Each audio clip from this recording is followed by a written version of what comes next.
Thank you everyone for joining. My name is Jenny Jones-Sherbinsky. I'm the Executive Director of Lahontan Audubon Society. And we are super excited to be offering these free bird drawing workshops, thanks in part to a grant from the Nevada Arts Council and the National Endowment for the Arts, as well as support from AmeriCorps and us, Lahontan Audubon Society. Quick introductions. I already introduced myself, but we have our presenter and artist extraordinaire for the evening, Miss Christine Elder. Diane Wonkone is our development coordinator, and she has been an amazing driving force behind getting these presentations off the ground. So huge round of applause and big thank you to Diane, as well as Parker Flickinger is joining us, and he is our marketing and outreach coordinator, and he'll be helping with some tech support this evening. So that's a quick round of introduction to the faces on your screen, but a little bit about our organization is we are Lahontan Audubon Society. We are a nonprofit independent chapter of the National Audubon Society. So we are a separate organization, which is almost entirely run by volunteers. Diane, Parker, and myself are considered staff, but the majority of our programs and Diane and Parker are actually AmeriCorps volunteers. So a lot of volunteer support goes into our programs. We're based in the greater Reno, Sparks, Carson City area in northwestern Nevada. And I know we have folks kind of joining us from actually around the world today. So if you're not familiar, it is in the United States. It is a Western state, and we are just on the border of California. But there are 3 Audubon chapters here in Nevada. There's us in the Northwest. There's the Red Rock Audubon Society down in Southern Nevada, based in Las Vegas, and the Bristlecone Audubon, which is out in Elko and takes care of the Northeast portion of the state. Things that we do a lot of birding trips, and they are all over our northwestern portion of Reno, but we've also done trips internationally. So we just had a trip to Costa Rica that wrapped up, and we are also doing some specialty trips, special interest trips, such as ASL, American Sign Language guided trips, and Parker just did a trip for birding by ear for the Nevada Federation for the Blind. So trying to reach out to different audiences, and that is part of what we're doing tonight is some of our education events where we are reaching out to different audiences and trying to get people who are interested in art, interested in birds as well, and people who are interested in birds, interested in art and drawing.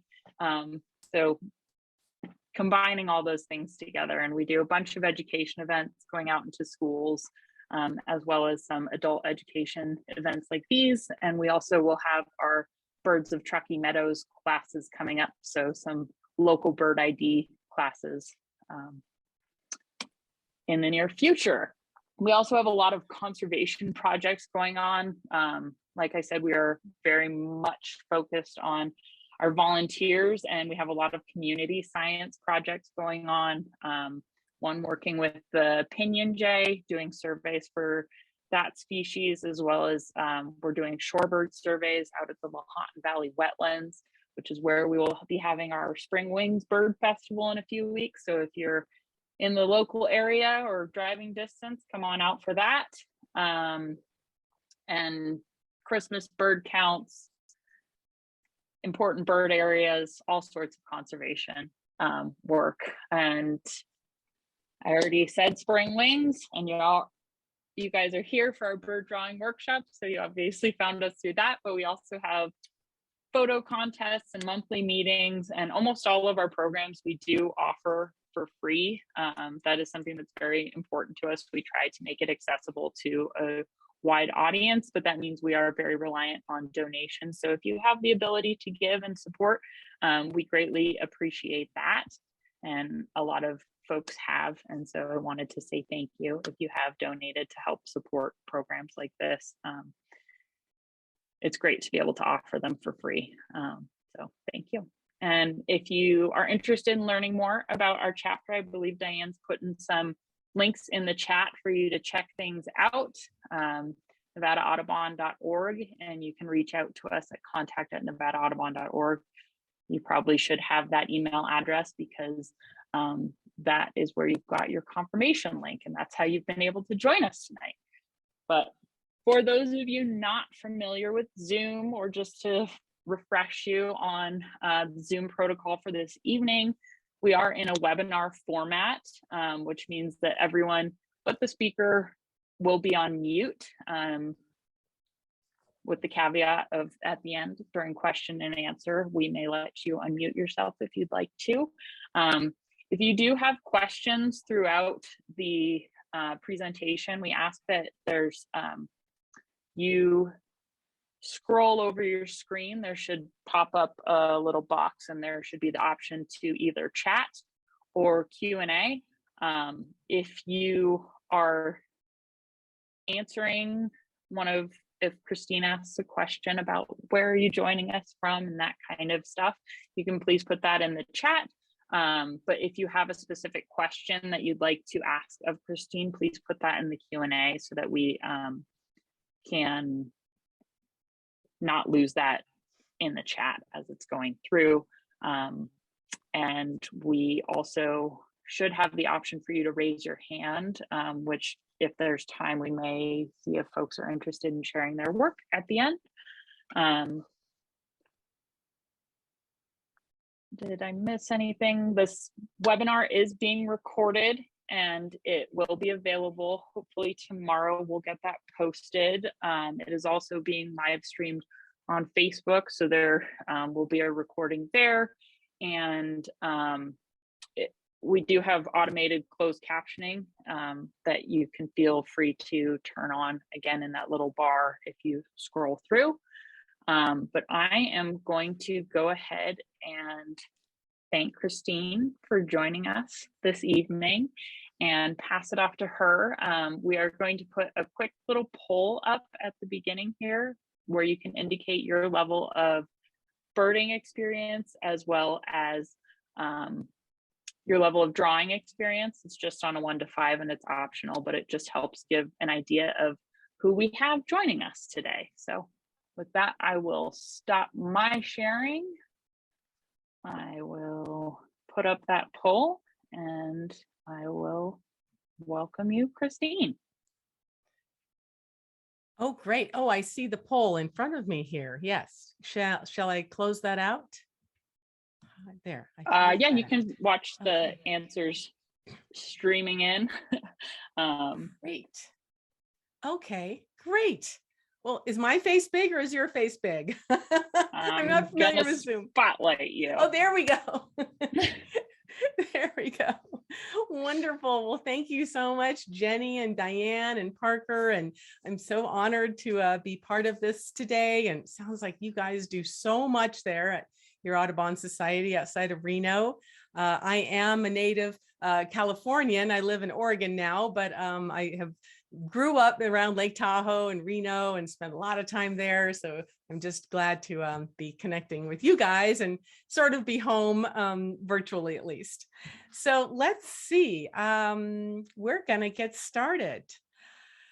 I'm gonna share my screen. Okay. Sorry, so is my screen sharing now?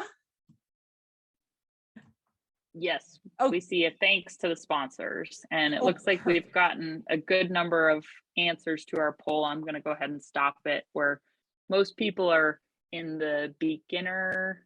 Can you see the results, Christine? No. Okay. Most people are in the 1, 2, and 3 range for birding skill as well as for drawing skill, and we got a couple folks who are 4 and 5 for both. So. Okay, good, great. Well, let's get started. I'm sorry, I'm kind of new to the Zoom format, so I hope I'm okay here. But yeah, so here we go. We're thanking our sponsors. So yeah, of course, want to thank you guys, Lahontan Audubon Society, as well as Nevada Arts Council and the National Endowment for the Arts. I happen to have my slideshow down on this screen, so sorry if I'm looking down a little bit, but yeah, I want to thank you so much. It's quite an honor to be here with you guys, and also be teaching with kind of co-hosting with Jack Laws when he starts in a couple weeks. So let's see if I can get this going here. Yeah. So in case you don't know me, hello, I'm Christine Elder, and I'm a naturalist, environmental educator, and visual artist in Central Oregon. And I love birds. I'm trained as a biologist, and I've spent decades doing natural history work and bird guiding and all sorts of things. And I love to travel. I've been to Costa Rica a bunch too, and it sounds like you guys had a wonderful trip there with your Audubon Society. So yeah, I try to do a lot of sketching in the field. So I really love the kind of the light and loose and quick and informal sketching. Although I'm trained as a scientific illustrator, I have a degree in that. I'd really rather do field sketches and paintings like these here that you see of the oriole and the hummingbird. And recently just got back from a trip to Belize, where I was sketching these ornate hawk eagles. And year before, I was in the Galapagos sketching these waved albatross.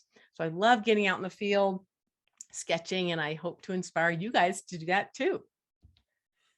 Okay, so what is our plan today? So basically, we're gonna start off with, why would you sketch birds? What is the benefit? You don't have to be an artist. Art is a kind of a four-letter word to me. Sometimes I like to think of sketching as more of just a way to document what you see in your field notebook. So we're going to talk about that. Then we're going to do just a general overall introduction focusing on songbird anatomy, because of course there are so many different types of birds, from hummingbirds to king vultures, so everything in between. So we're going to focus on the anatomy of your basic songbird. That's probably the kind of bird that might be at your backyard feeders. And then we're going to do our 2 step-by-step bluebird drawing exercises based on the handouts. Now, don't worry if you don't have those handouts, because I will be having a pretty good image that you can look at on your screen too.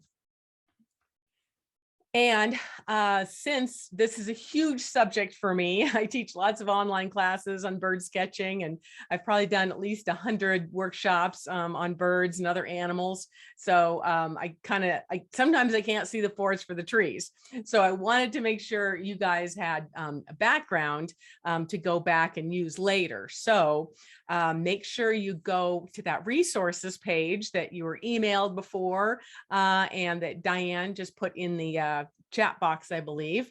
That's this page here. And this is where you can get access to really my foundational course, Sketching Backyard Birds for Beginners, because I didn't want to be stressed about trying to get everything in at once, right? Okay, you guys are still there, right? You're just all quiet. Oh yeah, you're muted. We can hear you. Oh, we can perfect. hear you. Everyone else is muted. Okay, good. Thanks. Perfect. Yeah. Okay. So anyway, I want to make sure you sign up for that course. It's free for you guys. It's a special bonus. And it includes workshops on dozens of common bird families of North America and Eurasia, workshops that go into a lot more detail than we have time to do here on the anatomy of birds' heads and bodies and wings and tails and legs. And we get a little bit more diverse than just songbirds there. Then I've got lots of tips for sketching, because you don't have to just sketch, in your backyard. You can sketch from a photo like we're doing today, or from YouTube videos, or from models or specimens like Diane is going to be doing. I think that's tomorrow. Did you mention that? Sorry, Diane. Your workshop for the local people to go sketch the specimens, the mounted specimens. Is that right? Yes. So tomorrow, if you're in Reno, over at the Yellow Library on Wedge Parkway, which is the South Valley's library, from 12:30 to 2:30, I'm planning to be there. I'm going to bring some of our stuffed taxidermy bird mounts, and we're going to, just whoever shows up, we're going to practice sketching a little bit based on what Christine's teaching us tonight. Great. Perfect. Thank you. Yeah. And I highly recommend people go to natural history museums and even universities and even a pet store. You can find birds to sketch. So yeah, anyway, so there's lots of bonuses. I share all of my favorite art tools and techniques. And so anyway, make sure to sign up for that. Okay. And so for today and for next week, we've got these handouts. And so again, don't worry if you weren't able to print those out, but I do make really high quality, high resolution handouts that you can print out at your local Staples store or something if you want. And but don't worry if you don't have those. I still will have a pretty clear picture for you to sketch from today when we're doing the step-by-step video demonstration. And then today, just any old pencil you feel comfortable with. I'm actually demonstrating with some of my favorite very thin Prismacolor pencils because they help me to keep from erasing because a bird's not going to wait around while you try to be a perfectionist and erase what you have. And graphite pencils tend to smear in the field. So anyway, whatever you're comfortable with today. And then next week, I'm teaching again, same time, same place, and we're focusing on more in the field, gesture drawing. And so we're going to be building on our skills we talked about today. And so I've got 4 pages of handouts for you. So please do try to download those now that you've got plenty of time. And again, we're just going to be focusing on pencil. Yeah, so anything you feel comfortable with. And so, yeah, the handouts, don't forget, those are over at christinelder.com/Lahontan Audubon sketching class. And so, and then, yes, I've got some extra videos there as well on the Bluebird. Video I'm going to talk about. Oh, sorry. Yeah. Yeah, anyway, so those videos are on the website for you to keep practicing. I also have some more bonus handouts that I'll be talking about a bit in a while. So those are PDF handouts you can print out. And then I have some even extra handouts that I just happened to make for the Winter Wings Birding Festival, where I was the featured artist. They happen to be a bunch of birds of the Western US and lakes and rivers. And I know Jack Laws is going to be teaching you about river and shore birds, aquatic birds in our 3rd week. So these are just some extra resources you might want to download. Again, all of that's over there on my website. Okay, so why sketch birds? I know a lot of you did say that you are kind of medium skill level in terms of birding skills as well as art skills, and that's perfect. I find that sketching is a really wonderful way to learn more about birds. When I was going to college, I actually focused on things that I could look closely on at. So I studied plants, pollination biology, insects, and those are all things that I could hold and look at closely. But about 10 years ago, I got more into birds and invested in a good pair of binoculars. And then all of a sudden I was trying to learn birds. And so I, applied my sketching skills to that, to learning the birds. Both learning to identify them locally as well as how to sketch them. So, just the process of sketching is going to help you focus your mind so much more than just looking at it with your bare eyes or through binoculars. So you want to move beyond just saying, oh, hey, that's a white pelican, or that's a solitaire. To really looking at it. So you're going to notice those field marks. And if you slow down enough to sketch what you see, no matter how rudimentary your drawing is, and even if it has lots of writing scribbled on there and it looks like a 5-year-old drew it, it doesn't matter. I encourage people just to, throw away their sketches if you want. The idea is not the finished product. The idea is what is put into your mind while you're sketching that will help you remember that bird. So yeah, for me, the main reason I like to sketch, especially when I'm traveling to new places, is to learn those birds, and I learn them through looking at them with full attention and sketching them. Okay, yeah, and it's just something fun to do together. with family and friends and kids especially. You know, we always want to get more kids involved with birds because there's a lot of us older folks in like Audubon societies, and we want to make it more fun for kids. And so if you've got a youth in your life, you know, put a sketchbook in their hand and get them out in the field, and you can draw things together. And that's a fun bonding experience for all of you. And they'll learn the birds more quickly too.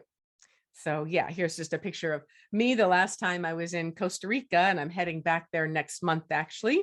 So these are some hummingbirds, and there's many, many hummingbirds. Like if I was in Ecuador a couple years ago, and there were more than 20 species of hummingbirds at the feeders at once. So you can imagine how easy it would be to get them all mixed up if you weren't actually spending more time sketching them.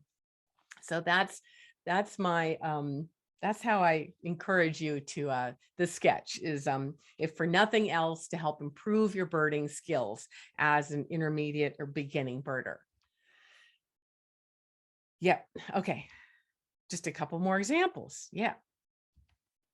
All righty. So, so there's a bunch of things you can notice when both sketching birds and identifying them. And these notes here that I have in white, these are part of one of those downloadable PDFs that I told you is a bonus on that page of mine. So anyway, you know, so all of these things, again, relate to whether you're a new birder and you're trying to identify a new bird you see, or if you are wanting to draw it. It's the same observational skills. So starting with the head, you know, you're going to want to look especially at the bill, the depth and width of the bill. And lots of birds have important identifying marks on their heads, like a lot of the warblers, you know, have different stripes and through their eyes and things. So the head is a very important part to look at, especially that bill, which will help you to, you know, often get the bird down to family. And then the body shape, like this cute sage grouse. This is a big round bird, kind of like a football, right? So every bird has a little bit different shape. And on their body, again, they're going to have different field marks. And, you know, noticing, the more you look, the more you'll notice if there's males or females or adults or juveniles, and the differences in their patterns and body colors. Then wings. Wings are important too. It's the way birds get around, and every group of birds has different shapes of wings and of individual feathers of the wings to help them with their lifestyle, you know, whether they're a sedentary bird or whether they travel halfway across the world in migration. So there's a lot of things to look at in terms of the wings. And not only the size and shape and length of the wings, but markings like bars and spots on different individual feathers. Now, the tail is important too. And I've shown this really cute woodpecker here because they use their tail especially to push against the trunk to give them some stability while they're climbing up the trunk, probing for insects. And so you're going to want to look at that. Most of our songbirds have 12 tail feathers, but hummingbirds have 10. But anyway, it's more important to look at things like colors and patterns. Again, a lot of birds might have some sort of barring on their tails or spots. Moving on to the legs, in terms of the upper legs. So they will have different lengths and widths. Some of them will be feathered, like a lot of the owls and raptors. Some of them will be bare. The color varies as well, and the shapes of the scales too. And then moving on to the foot, we have this really cute foot here. And so this is pretty extreme, this little guy. But, you know, most of the time with our songbirds, we've got a general foot where there's 3 toes forward and 1 toe back. But there's a lot of variety depending on the species. Now, again, if you go to my website and join that course, I've got 2-hour-long workshops on each of these concepts that I just talked about. So I don't want to get too in the weeds here. I'm just going to get the broad 10,000-foot view of the things to look at, because we want to move on to sketching pretty soon. Yeah, and then behavior, that's important too. And it is interesting to keep your eye on the bird longer. Again, if you're going to be sketching a bird, it's encouraging you to look at it longer than if you were just out, you know, on a hike and you're just trying to see what that bird is. And, oh, that's a robin. Okay, moving on. But there's so many more things that you can observe about a bird's behavior that will help you also to identify it. Okay. And so here's a kestrel doing a feeding behavior there with a little mouse. And then habitats too. Want to look at the habitat, and a lot of birds will look quite similar, like our Western mountain bluebirds, but they have slightly different habitats. So, you know, want to make note of that too. So a lot of these things I'm mentioning, you don't have to feel like you have to draw them, especially behaviors and habitats. I encourage you to put as many notes in your field sketchbook as you do drawings and color coding and that kind of thing. So you don't have to feel like you have to draw everything. Okay, so moving on a bit to some basic anatomy, again, focusing just on our passerines. We're not getting in the weeds too much with different critters because we are sketching our bluebird today. And I always like people to think from the inside out, because if you really understand the structures of the skeleton, you'll understand the angles where the joints are, and that will help you to understand more when you're drawing your organism, whether it's a bird or a mammal or a fish, whatever. So here's a little drawing I did of a crow. And so you just kind of see these angles here.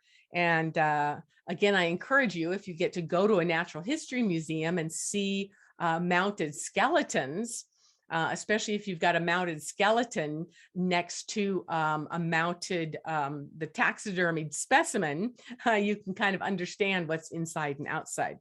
So like for one thing, you know, a lot of people, when they're first drawing birds, well, especially the little kids, they will draw this angle the opposite way because they kind of think it should be a knee and it should be going the other way. But actually the knee is up here and the ankle's down here. So it's angled the other way. So Christine, we have a quick question. Yes. Is there really no bone going further back into the tail?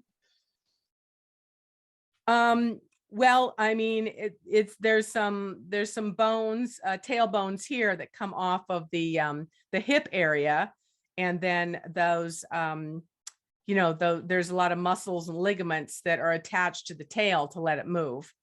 But you know, I mean, this isn't incredibly accurate here. I just kind of drew this from memory.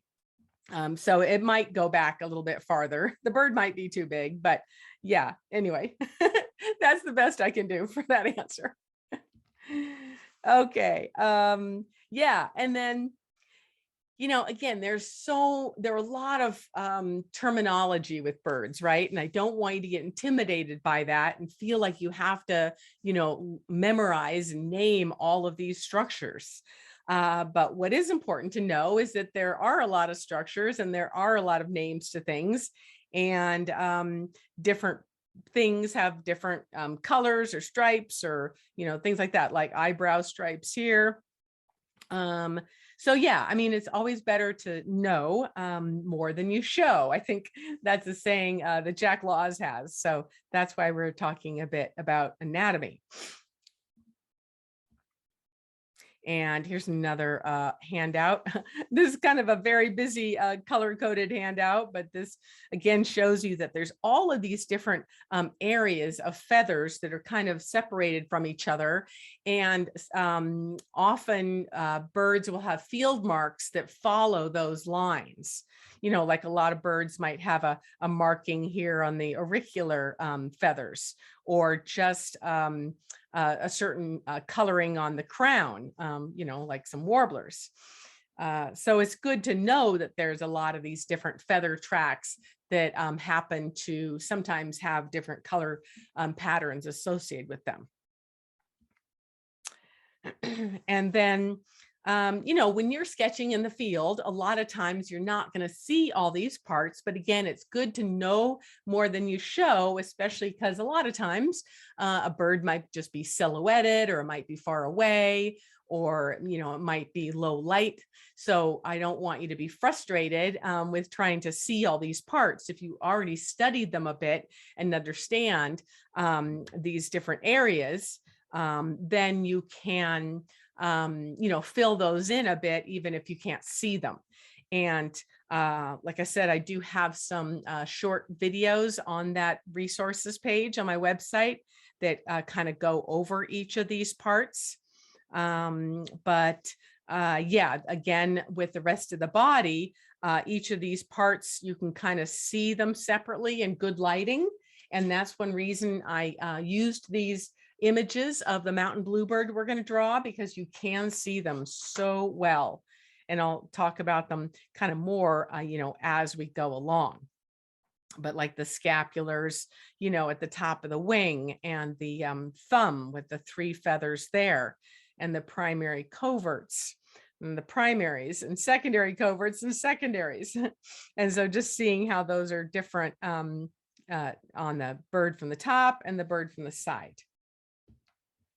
Okay, yeah, right. And so again, that that course of mine has a lot more detail of all of this. So you can get as buried in the weeds as you want to with all that. Okay, so now just a little bit of review of basic drawing techniques. You know, we are just trying to get started, and I don't want you to be afraid of the blank page. You know, often people will get these beautiful journals and these beautiful pens, and then they're afraid to mess anything up, you know. So, but I want you to just jump in and have fun and go for it. You know, our world right now has so many global problems that making a pretty picture and being afraid of it is the least of your worries. So I want, you know, your drawing to be a source of joy in your life, and not a source of stress, because we have enough of that, you know, on our planet right now anyway. So I kind of have a few mantras I use. Valuing the process over the product. So again, the process of just looking at something long enough and understanding it while you're drawing it, as opposed to the product or final drawing on your page. Valuing progress over perfection. So just like any skill, drawing improves. You know, a lot of artists, I mean, a lot of adults stopped drawing way back when they were in 3rd grade, you know, when their teacher said something like, oh, your little brother, older brother is the one that, you know, inherited the drawing skills. You should go over here and, you know, play baseball or something instead, you know. So many people just ended there. But drawing is so much about hand-eye coordination, and also about just focusing and looking and being in the moment as much as any inborn skill. And then drawing to learn while learning to draw is another phrase I use. And again, it's kind of all related to the last one here. Drawing is a tool for understanding. So I want you to think of it as just another tool in your toolbox, just like having binoculars helps you understand and see a bird and learn the bird better. So does having your field sketchbook with you. And so I do like to generally teach sketching as if you're in the field. Like I said, I do have a degree in scientific illustration, and I do plenty of that kind of drawing that's quite detailed, but I don't want people to think that's what, you know, they should be doing. I want people to feel like they can draw and capture something quickly in the field. And so the techniques I usually teach are those kind of things, where you're going to just make a 3-minute or 5-minute or maybe 10-minute sketch of something. And so in order to do that, you have to keep the pencil very light and loose, not pushing down too hard on the paper. Just keep that pencil moving, resisting the urge to erase, because your bluebird or robin or sage grouse isn't going to stick around while you try to be a perfectionist. And then always glancing back and forth between your subject and your sketch frequently. You're doing what's called ground truthing. So it's easy to start looking at your sketchbook and never look back up at your specimen, because then you're drawing from imagination, and that's not what we're trying to do here. We're trying to draw as a tool for understanding the birds in our life, and hopefully identifying them more quickly and easily as well. And again, like I said, have fun. The drawing should be a source of joy and not a source of stress in your life. And then this handout is part of my Stick Figures to Songbirds in 60 Minutes course. I started that course because so many people said, I can't even draw a stick figure. I can't even draw a straight line. So I made this quick little course. And that's also included as a kind of bundled bonus course in that Sketching Backyard Birds for Beginners course that I gave you on the website. So anyway, these are just 6 concepts. They're nothing unique. A lot of artists use these kind of things, but I just thought I would try to condense it down into 1 page. So it's easy to think about, and it's easy to print out and carry with you if you want in your sketchbook to remind you. So these are 6 things that I am thinking about while I'm capturing the essence of a bird on a page, and not necessarily in any particular order, but I will continue to go back and forth through these 6 things in my mind, sometimes whispering them out loud, or whispering them in my mind. So usually, you start with blocking in the basic shapes, your circles, squares, triangles. Then as you're doing that, you're thinking of the relative proportions, like how big is the head compared to the body, and how long is the tail compared to the body length. Then I think about alignments, meaning what structures are aligned with others, like horizontally, vertically, like this cute little European robin that is on this slide here. He's got a nice big proud chest, and his chest is going out as far as the end of his bill here, his beak. I like to think of negative shapes. Those aren't quite as easy to see as they are on these sketching cheat sheets I give you guys, but negative shapes are just the shapes around the object. And I find that looking at those, kind of switching my brain over to right brain mode and looking at those shapes can help me draw a silhouette of my subject just as accurately as actually looking at it. Kind of like with your eyes, how sometimes if you look slightly away from something, you can focus on it a little bit better. And that's a kind of a philosophy for life, I guess, isn't it? Anyway, then angles. I like to think of, do we have a 90-degree angle within a structure? Is it a 30-degree angle? That kind of thing. And then flow lines is the last concept, where I like to think that my object is kind of like a boulder, maybe in the middle of a stream, and that my pencil mark is the water flowing over that boulder. And so I like to think of how smoothly that line is going to go, like over the back of this cute little petit rosso, as they call them in Sicily, or if it's more moving more. Okay, how are we doing on time? Okay, good. Perfect. I think we're doing pretty well. Now make sure to ask any questions. I see a lot of things in the chat box. Nothing in the question box. Diane or Jenny, anybody, is there any kind of comments or questions we should talk about? Anything? Well, I haven't seen anything. We will be sending out a follow-up email with some of these links, just as a reminder, if you couldn't find them from before. Yeah, and again, everything I mentioned is part of just that one page on my website. That's where I put all the resources.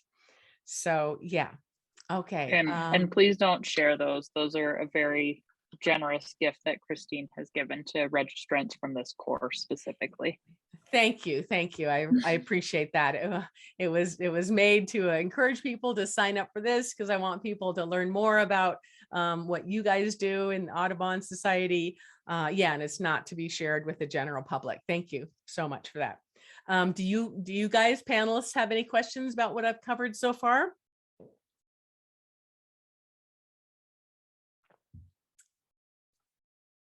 No? Okay. Oh, No there's Diane. questions. Sorry, I'm trying to find my mute button. Sorry, yeah, I don't have any questions. I think you've been very clear so far. And I would just like to reiterate that, you know, for those that are attending, you know, go to Christine's Drawing Backyard Birds for Beginners class, because she goes into way more in depth than she does here, and it gives so much more background, and it's just going to be so much more useful. And when you see that and you go through this course, you're going to learn so much. Great. Thank you, Diane. Good. Yeah. Yeah, this is a 10,000 foot view just to kind of give you an idea, you know, get your feet wet, get you inspired, and then you can go as deep as you want into the subject over there on my website.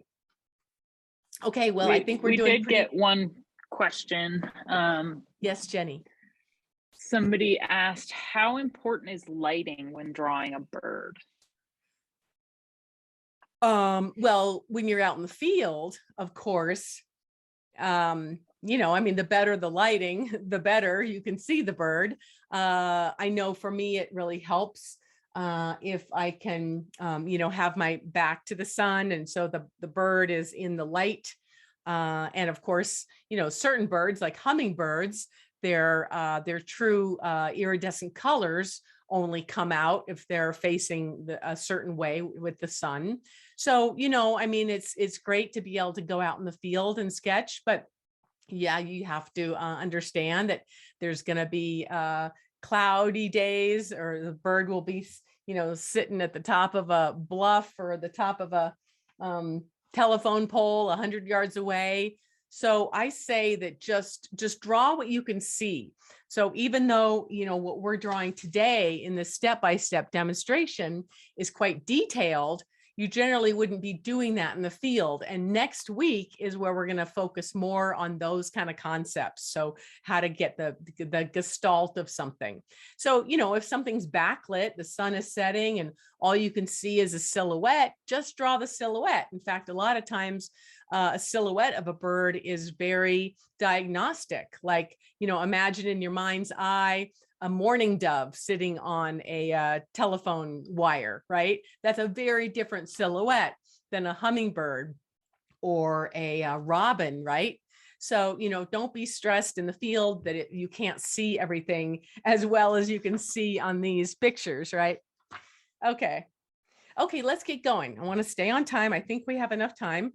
So, we are drawing the mountain bluebird today because it's Nevada's state bird, and also because I just happen to have already made a couple of these tutorial videos that I'm giving you as extras that you can continue practicing with, right? So just a little bit about the mountain bluebird. You know, the more facts you know about something and the longer you look at it from a bunch of different angles, and, you know, if you can, through the seasons, and if you look at males and females and adults and juveniles, the more confident you're going to be about sketching it. So anyway, just a couple of facts about the mountain bluebird. I'm sure most of you have seen them. They do live pretty much everywhere in Nevada. They are in the thrush family, so they're related to what we also have around here, like the varied thrushes, American robin, of course, solitaires, same family as the hermit thrush, the wood thrush, and two other bluebirds here, the eastern and the where are we? The western, right? So anyway, that's in the thrush family, and they are all over Nevada. very widespread and common. They go all the way from about Alaska down to sort of central Mexico, kind of more open habitats than say like your Western bluebird.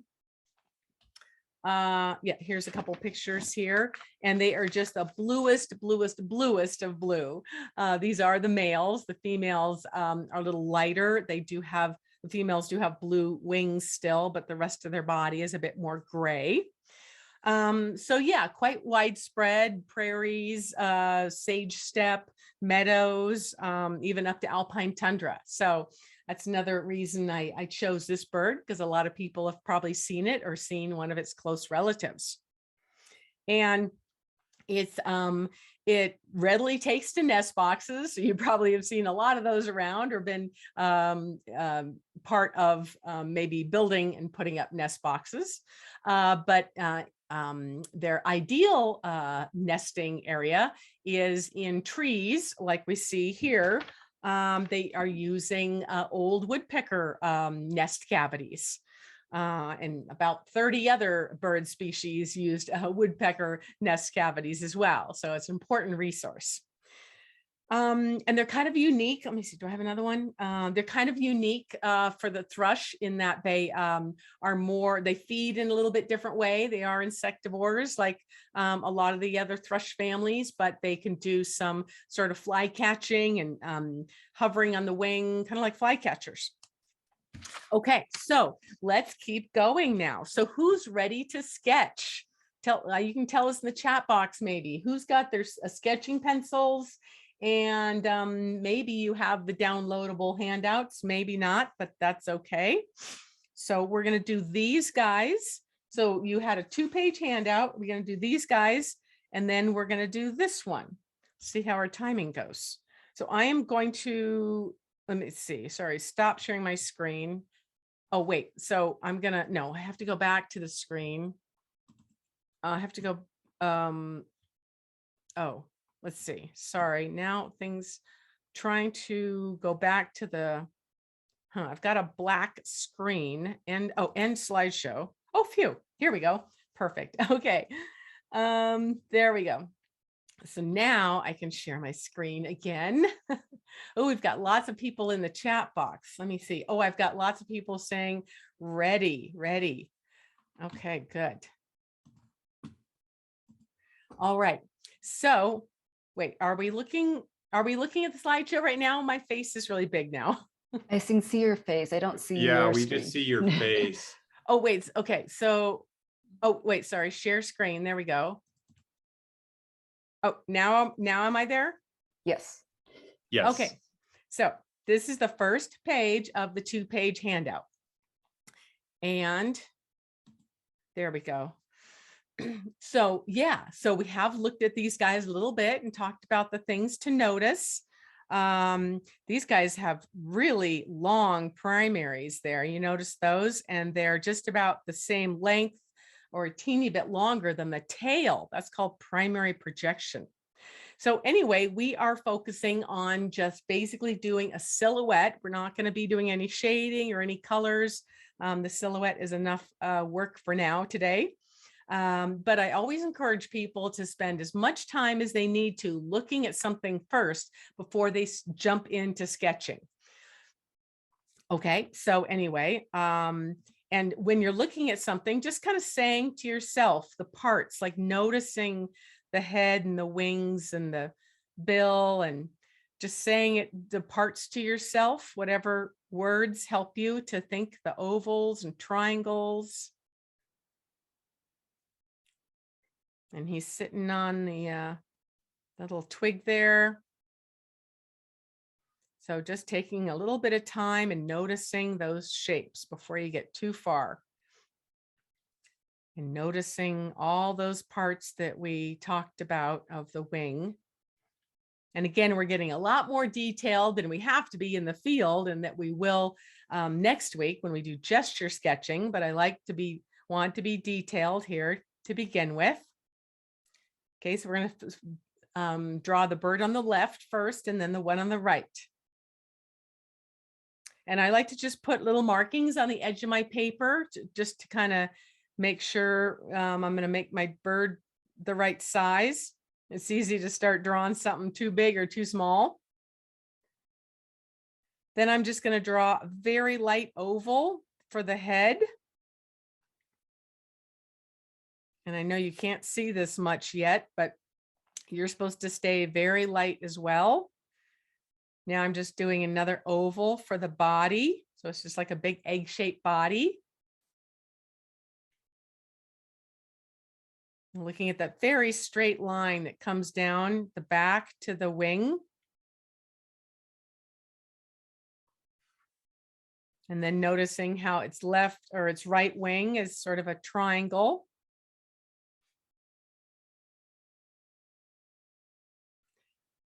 I'm just double checking how big it is to make sure I've kind of got the width and the length right.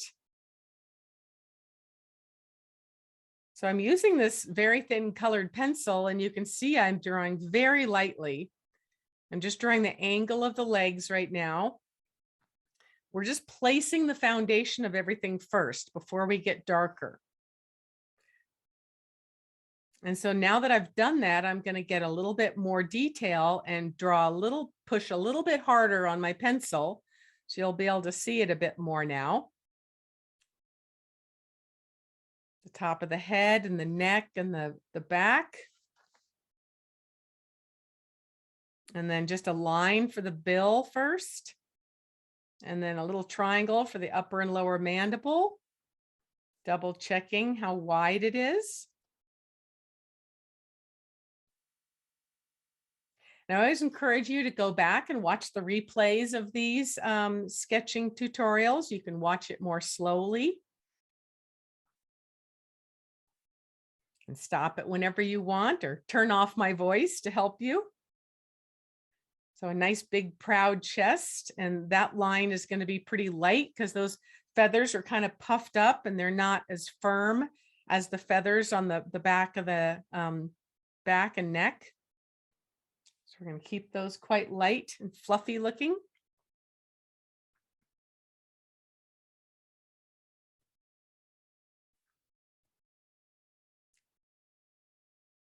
So like I said, when I'm doing this kind of sketching, I'm kind of pretending that this might be a live bird in my backyard. So I just keep going just a little bit everywhere. I'm not finishing any one part. Here I'm doing the shoulder, right where the thumb or a lula is. And then the back of the wing where the set of secondaries are.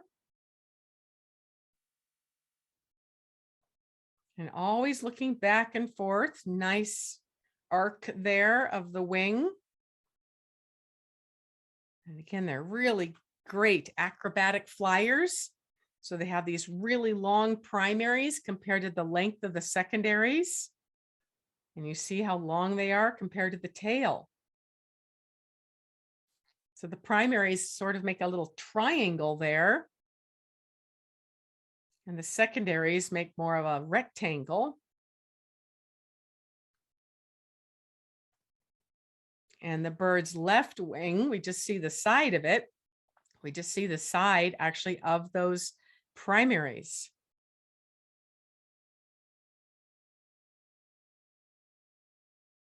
And then you just see a little bit of the tail because it's tucked under and hidden.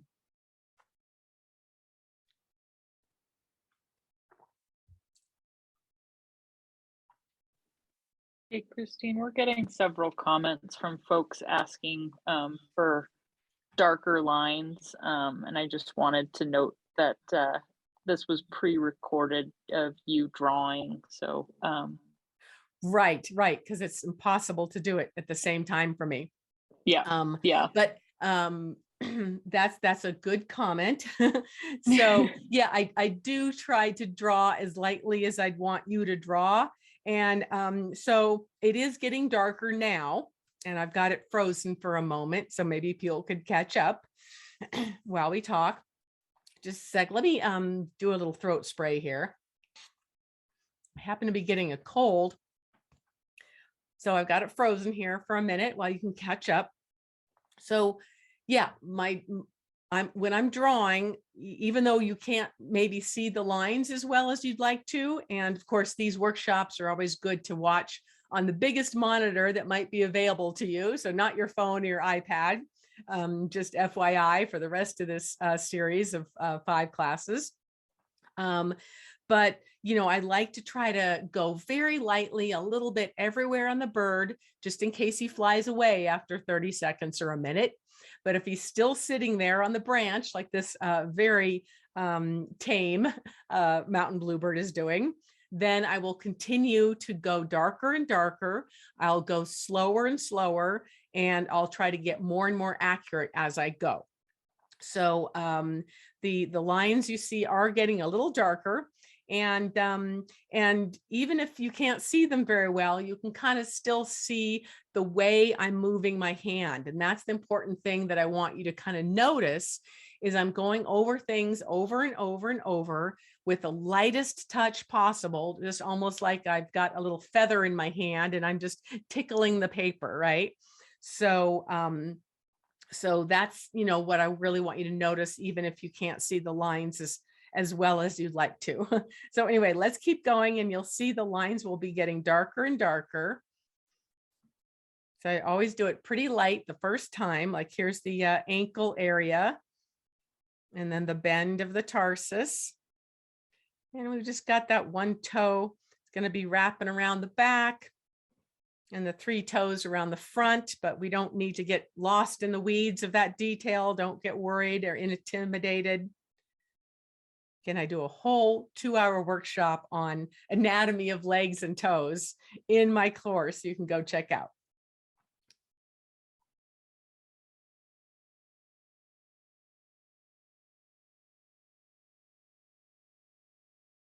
Yeah, and the more you sketch birds from mounted specimens and, you know, from photographs, the more you'll understand these details of anatomy.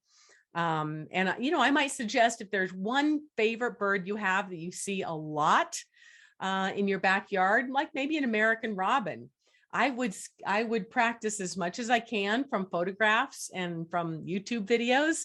So you really get to know that bird before you go out in the field and try to sketch it, and it'll really help. Okay, so now you see I'm pushing down a little harder because I'm getting more firm. I'm getting more sure of my shapes. So getting that little eye in, it's pretty camouflaged against that beautiful indigo blue. Their bill is pretty thin, kind of like a flycatcher's bill. Pretty skinny. And they've got a neck and then a really obvious angle at the neck to where their belly is all puffed up. And if they're cold outside, like it's cold today in Nevada and here in Oregon, they're all going to be puffed up and those belly feathers are going to be sticking out. So that's what we're indicating there. So that's a different kind of line than the more firm, straight line on the back. Now getting more into the details of that wing. And so I'm drawing the alula right there. Looking at the alula or the thumb feathers, it's actually 3 feathers that are attached to the bird's thumb.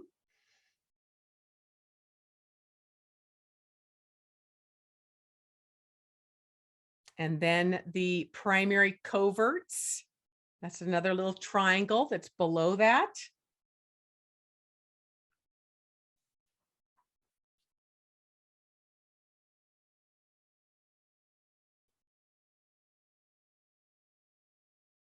Then there's the set of some of those scapular feathers that are kind of a little looser and less organized.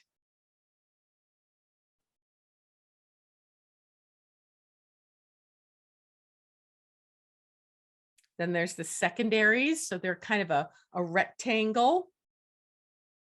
And there's kind of 3 tertials, as we call them, that are sort of part of the secondaries that gradate down the wings, sort of like the tiles on a roof.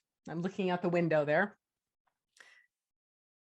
So those gradate down, and then there's a sharp angle that makes the rest of the secondaries. And they go up there to that notch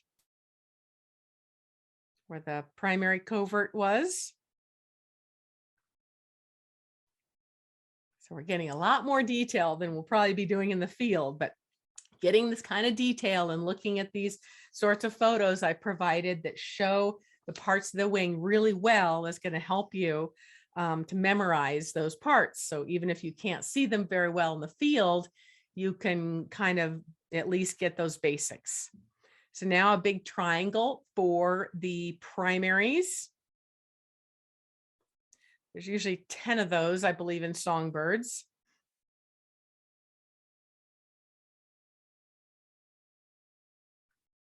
And then I'm not going to be too particular about adding the individual feathers of each of those groups. But you could if you wanted to eventually. That's your homework, to get as detailed on this drawing as you want. We're mainly just trying to get the silhouette today. But if you were a scientific illustrator, you would probably be counting every one of these feathers and making sure they were exact. And I'm using my left finger, I'm pointing to kind of keep track of these primaries there.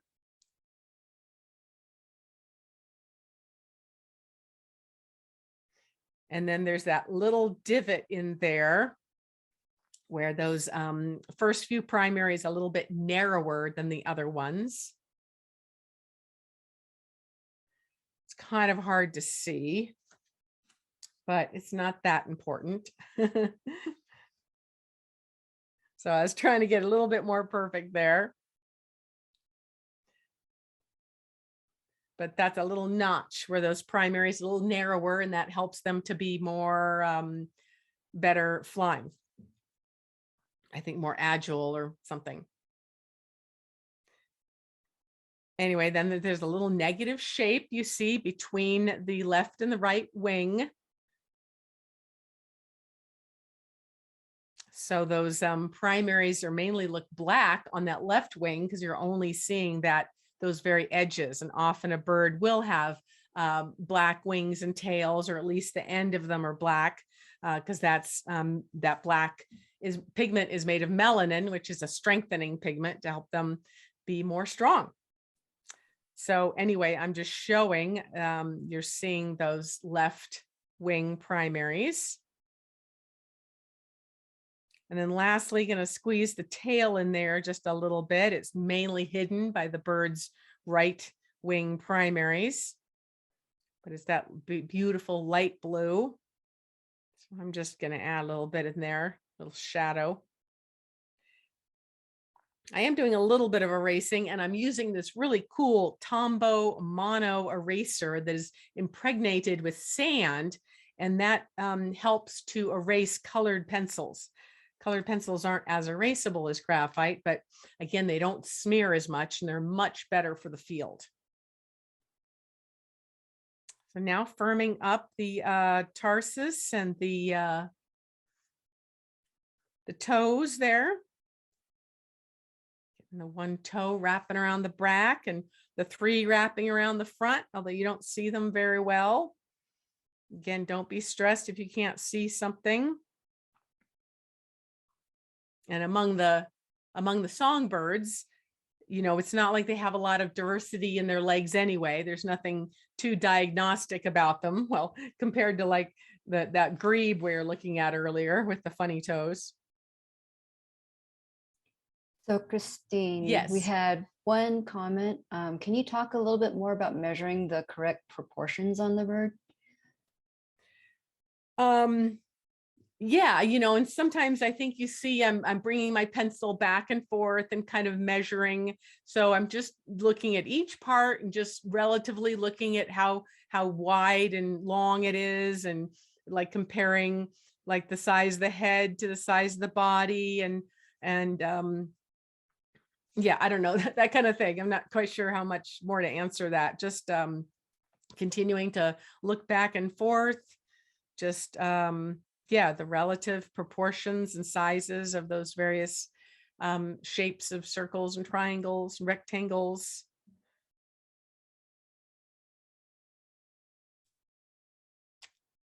But a bird, you know, can change shape quite a bit too. Like if it's colder, they're going to be a lot fluffier than if it's hot outside and they've got their feathers pressed closely to their body. So the more you know about a bird's anatomy and how it can change throughout their life, and male versus females, and age and health, the more you know about that, the more you know how closely you need to follow what you see to still be accurate, right? Like I am making him look cold. He looks a little fluffed up on his belly. So, but I wouldn't have to do that. That's not a diagnostic thing. I could make his belly a little bit skinnier, and with just one line if it was in the middle of the summer and the bird was really hot, right? So I'm not sure if I answered that question or not about proportions, but now I'm getting the belly feathers kind of loose there, and you see how I'm pushing harder on the pencil each time. So the bird is coming to life on the page better. And I'm outlining just those major parts of the wings, the alula and primary coverts, the primaries.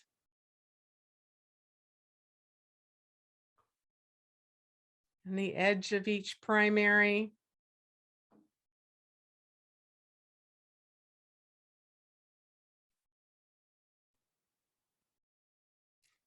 And next week, you know, we're focusing more on gesture sketching in the field. So we're not going to be adding all these details, but I wanted to add these now to give you a chance to think about them. So when you're in the field, even if you can't particularly see them, you can still get some of those parts in. Because I know when I first started drawing birds, the wing structure was the most intimidating to me. So the more you can look at a bird, if you have a pet bird, or if a bird unfortunately hits your window and dies, you can look at it closely, or a bird in a museum.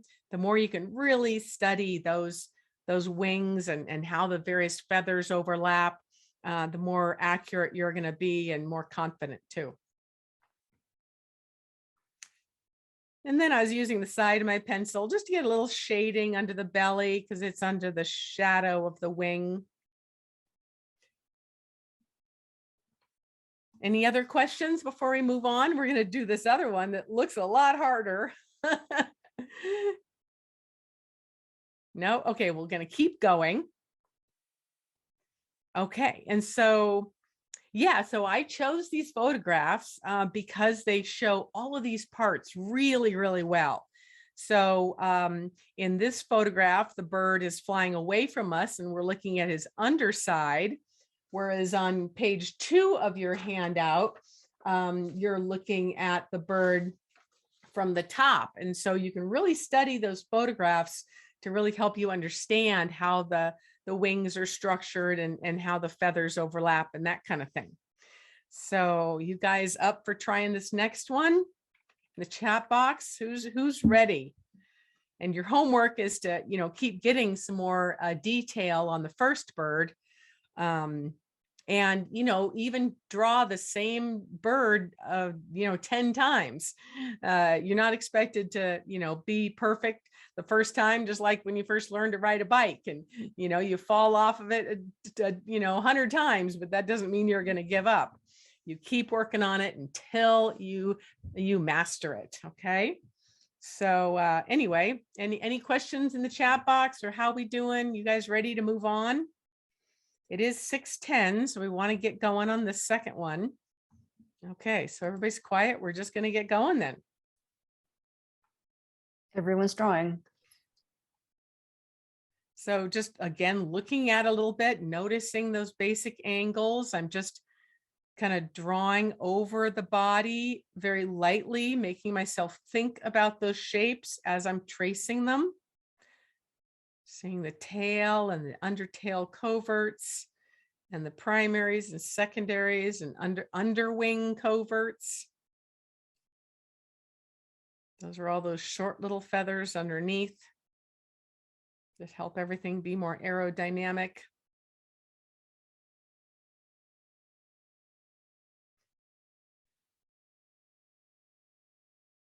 So spending some time again, looking at all these parts is going to help you draw it more accurately. And I'm just sort of looking back and forth, kind of seeing how I can compare the two birds and their wings.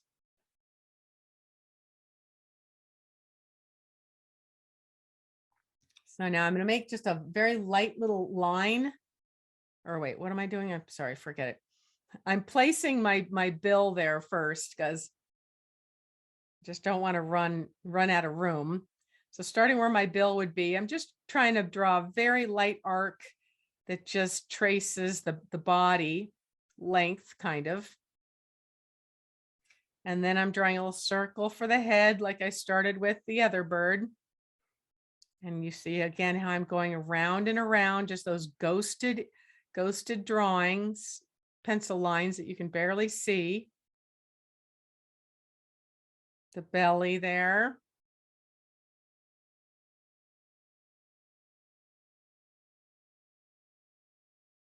Double checking the length of my body, ground truthing that.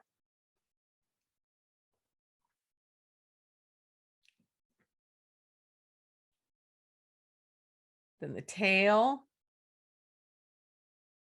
Or no, yeah, so the line continuing on to the tail, this big sort of rectangle for the tail, just a little bit wider at the end than at the base. The tail comes all the way to the edge of the paper almost.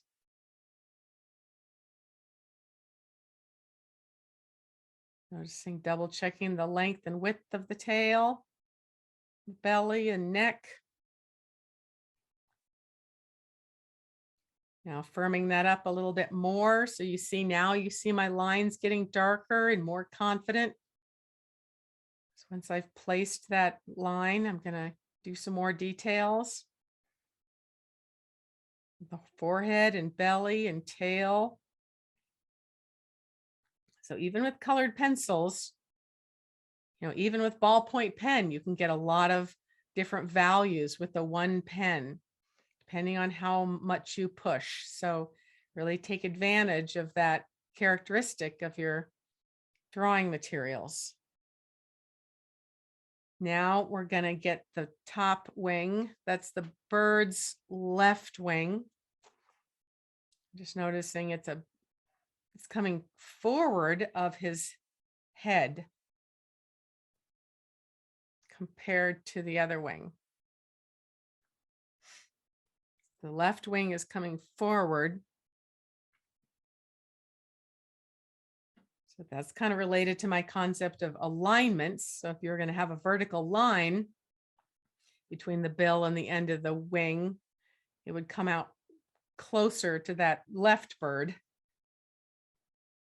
than the flying bird's right wing.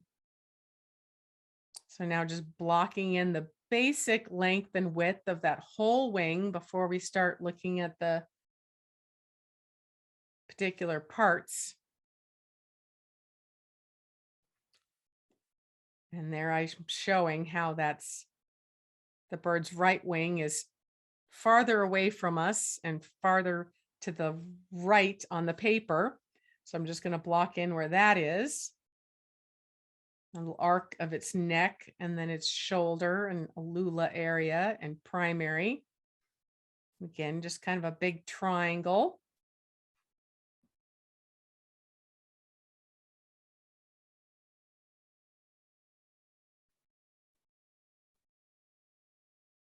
So always looking back and forth, double checking my ground truthing my shapes before I get any darker on the paper, so that I don't feel like I have to erase, because again, colored pencils don't erase very well, but they're great for the field because they don't smear. So it'd be really frustrating to use a graphite pencil in the field and then have all your drawings all smeared by the time you get home. So now I've got the bird's left wing starting to give some more details, getting that alula or thumb feather area. And then all those little fluffy feathers called the underwing coverts. Just sort of noodling those in. Not going to get much detail to those. And doing the same with the bird's right wing, the shoulder and the feathers of the thumb or a lula. And then the area of the under wing coverts.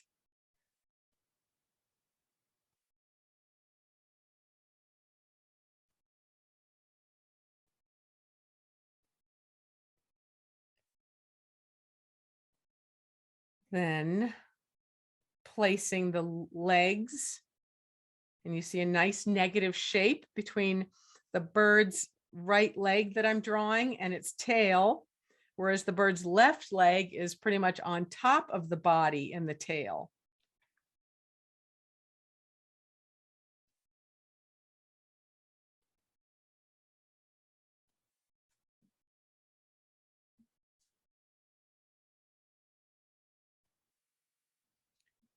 I'm going to stop this a second.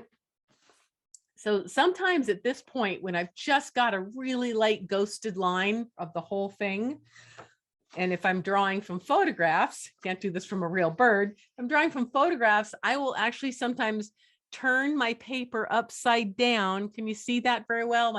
My face is pretty small. And I will, sometimes I'll draw it like that, draw it upside down. And that really helps to switch your brain over to your right brain and really look at shapes and negative shapes and angles and alignments, much more so than when you're looking at something right side up. Your brain is trying to tell you, oh, that's a bill or a wing or a leg. But when you draw, when you put something upside down, it's much easier for you to see shapes and sizes and colors and relative proportions and angles and alignments. So I highly encourage you to do that. Sometimes I'll have my students do an entire drawing upside down, and it usually turns out a lot better than they would think. Okay, we're going to keep going with this. I had frozen it to let you catch up a little bit. Everybody goes at their own pace. Some people have probably just started and some people are probably done. But now firming up the head with that bill and the eye and the forehead. It's kind of sweeping up. And I like to be verbalizing this, if only to myself when I'm drawing. Verbalizing some of those 6 steps to sketching success I mentioned, or just verbalizing, you know, we've got a plump body or a skinny leg. The more you use more of your senses, the more accurate you can be. So I'm just firming up the back and the belly and the legs before I go on to the back to the wings.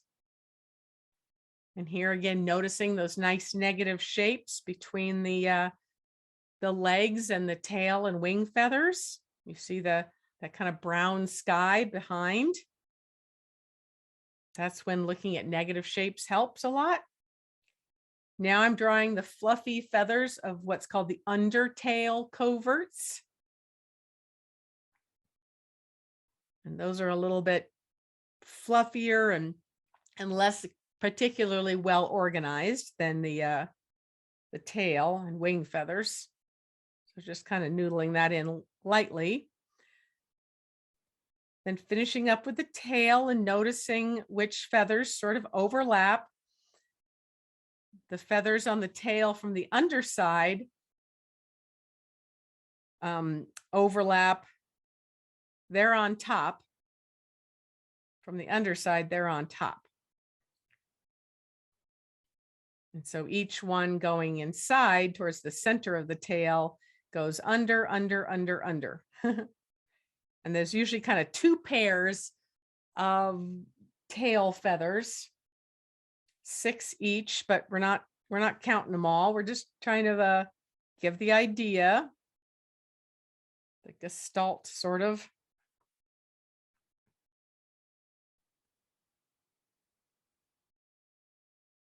If you're trying to draw a flying bird, you definitely wouldn't be seeing all this detail, but Again, the more you practice from photographs like this that are really nice and clear and crisp, the more you'll understand this anatomy, so that even if you don't see it in the field as the bird is flying away from you, the more you can add those details, or even if you don't see them, if you do understand them already.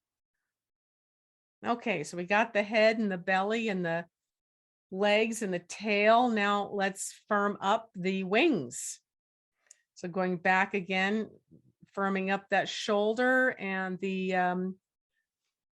alula, the underwing coverts. We're just doing a little fluffy half circles there, just to suggest those. And then the arc of the primaries and secondaries.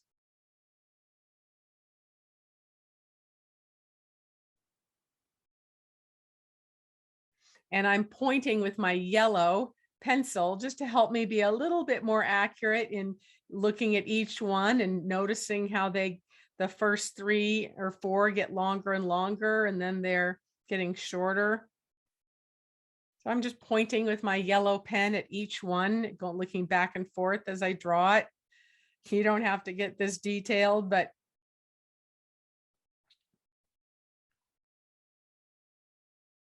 when drawing stuff like this, you have to either be really detailed or really loose. There's kind of no in between.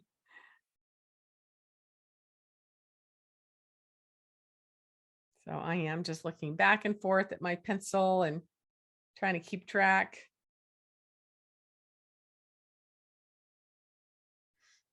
I think we'll have just enough time to finish this bird and then hopefully do some sharing.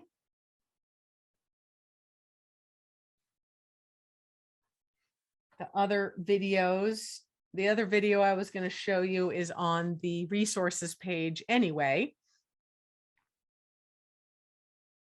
So that was just going to give you some extra practice. That can be homework.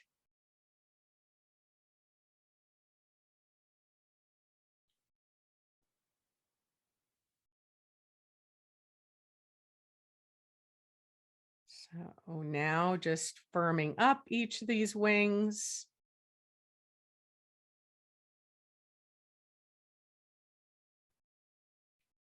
Primaries, you might notice, are a little bit skinnier, and then as you move into the group of secondaries, they're kind of more blunt and squared off.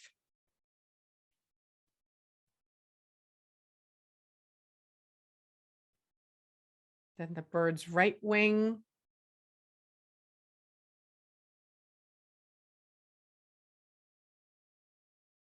And that first one is the shortest. Then it gets longer and longer.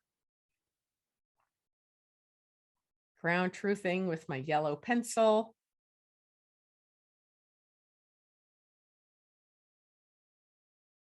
Of course, next week when we're doing gesture sketching, we'll do this a lot looser and faster. It was really good practice just to really examine closely all this anatomy.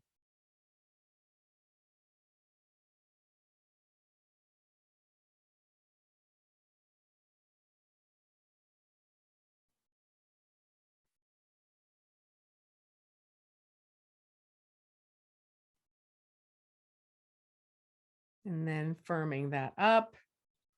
But I'm not necessarily just tracing what I saw to begin with. I am looking back and forth a bit.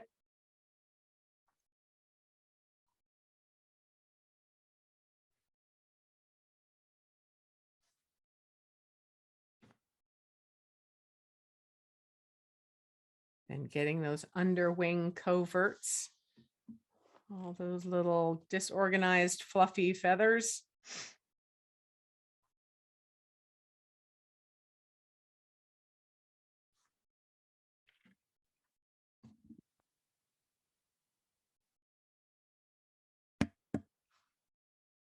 Looking back and forth.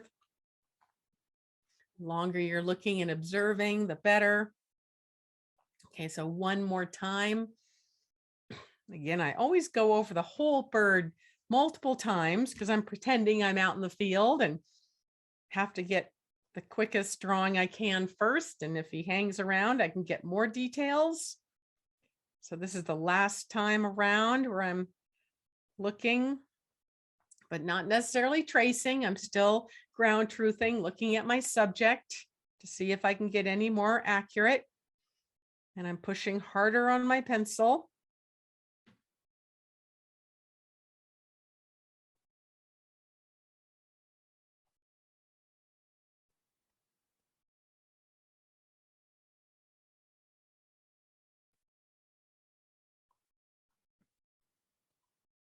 And the belly feathers are quite loose, just like in the bird on the left. He is flying, by the way, anyway.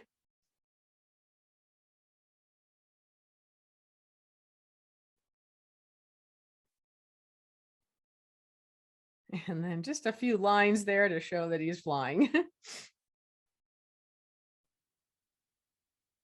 And a little shadowing there on the belly, because that's the deepest shadow.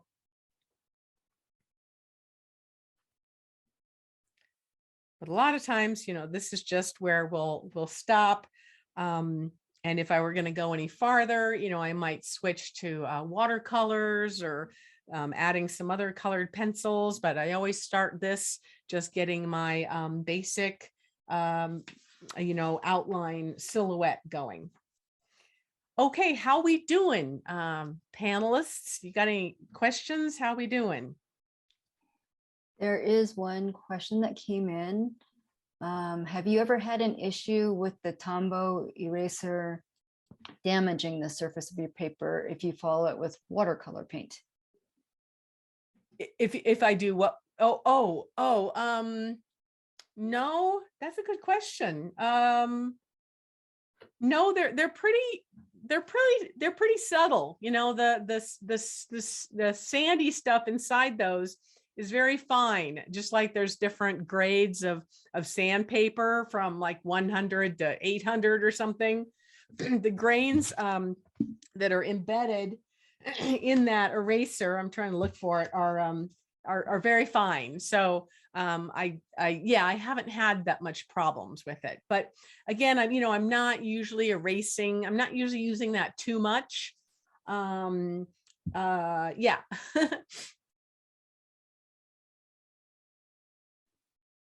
I Oh, also yeah. had a question in the chat about ground truthing. Would you be able to define that for folks who aren't familiar with that? Oh, yeah. Like Amy had answered that question I see in the chat box. Yeah. So, I used to be a field biologist, and that's a term we used where, you're trying to make sure what you see on the ground kind of lines up with what you have seen like from aerial photos, So you look at an aerial photo and you interpret that on the ground to be, oh, this part is sage scrub, or this part is mixed conifer forest. And so that's just a phrase I use for meaning that I'm, continually looking back and forth at my subject, whether it's my photo or a live bird in the field, making sure that I'm drawing from observation and not from memory or imagination.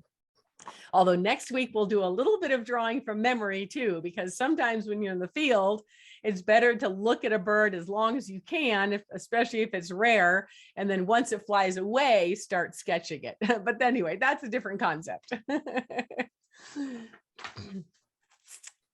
What else? Anything else? We can keep going a little bit. Maybe we could do one of the third birds, but we don't have time for all four.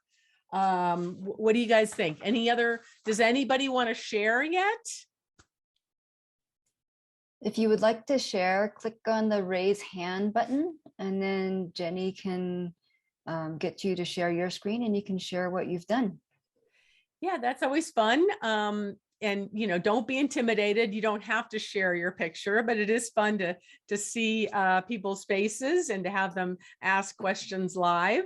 But you could share your sketch as well if you wanted to. But yeah, I just wanted to know if anybody wanted to share so we can get a little bit of that done in case people have to leave. Oh, Janet asks, is the Tombow eraser in your resources page? No.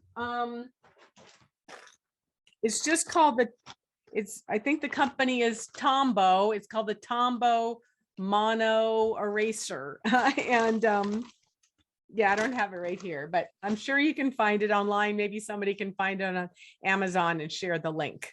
But Tombow I'll is share the link in the chat as well. okay. Good. Tombow Mono Eraser. Yeah, yeah. Okay, so we have 6 attendees who have raised their hands. I'm not sure if that means that they're ready to share or want to ask a question live. So this is new for us. We haven't tried this before, but I'm going to have workshops on each part of the bird's body. So the more you know, the more confident you'll be sketching, especially in the field when you can't see every single feather like we can see on these guys, right? Okay. Well, anybody else? What should we wrap things up? It's 6:56. Any other business we need to do, Diane, Jenny? We do have the business of thanking Okay. you very much, Christine, for Okay. your time today and for all of the resources that you've shared. Very generous of you, and we're super fortunate to have you joining us. And big thanks to Diane again for coordinating all of these classes. If folks have questions, you can reach us at contact@nevadaaudubon.org. Parker, not to forget you too. Thank you for being here to support. And Christine's got some more resources. These are for the gesture sketches next week. These are all common Nevada birds. So if you folks can, please print these out. You know, even if it's only in black and white, that can still give you the basic shapes, because we are still just focusing on capturing quick thumbnail gesture sketches in the field. So it's okay if your printer is running out of ink like mine is, but if you have a chance to take it to a nice print shop, these are nice high resolution images that I purchase so that you can see all the detail if you get a chance to do that. But these are the 4 pages you'll need for next Monday. So I look forward to seeing you guys next Monday. Perfect. Thank you everyone for joining us, and we'll see you next week. Okay, take care. Bye-bye.